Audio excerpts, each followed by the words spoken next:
مين بقى هم المسلمين المعتدلين؟ المسلمين المعتدلين لا يؤمنوا بكفر النصارى. المسلمين المعتدلين بيؤمنوا بركوب النصارى على الدولة وعلى القانون وعلى الدستور. المسلمين المعتدلين الذين دائما يصورون المسيحي والقبطي في الإعلام على أنه صورة إنسان ملائكي لا يستخدم العنف ولا يستخدم الرصاص، مع أنه كل الحوادث الأخيرة بتدل أنهم استخدموا الرصاص. حادثة إمبابة، وأنا أعتقد أنه حادثة إمبابة هي تحول حقير من الإعلام لقضية مجزرة حقيقية للمسلمين، حولها إلى مذبحة للمسيحيين.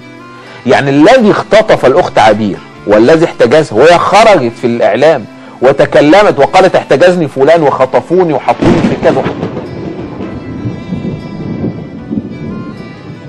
طب هسألك سؤال أخير يا عبير، هل في أي حد في الكنيسة وأنت قاعدة أذاكي أو قال لك لازم ترجعي في الدين ولازم تبقى مسيحية مرة تانية؟